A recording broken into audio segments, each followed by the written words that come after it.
Lalu nama RZ mendadak menjadi sorotan selesai tega melakukan perselingkuhan dengan ibu mertua alias ibu kandung dari istrinya NR.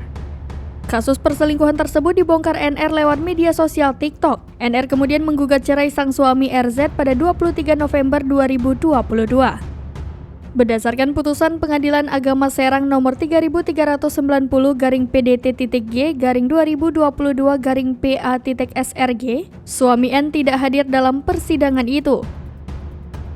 Dikutip dari putusan Mahkamah Agung, RZ diketahui berusia 21 tahun. Pria tersebut bekerja sebagai karyawan swasta dan tinggal di Kecamatan Curug, Kota Serang, Banten.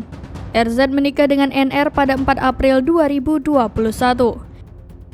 Keduanya mengenal satu sama lain selama 4 tahun terakhir sejak duduk di bangku SMA. Setelah menikah, RZ dan NR sempat bertempat tinggal di rumah orang tua. Lalu, pada September 2021, NR memutuskan mengontrak sendiri bersama RZ untuk menghindari sang mantan selingkuh dengan ibunya.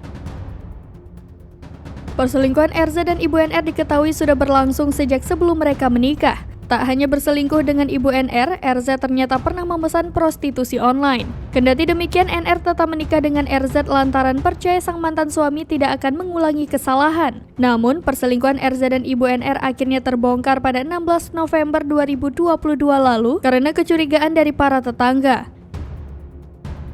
RZ dan ibu NR digerebek di rumah kontrakan anaknya dalam kondisi tak berbusana. Diungkap NR, penggerebekan itu bermula saat warga melihat ibu NR masuk ke rumah kontrakan yang ditinggalinya dengan sang suami sekitar pukul 13 waktu Indonesia Barat.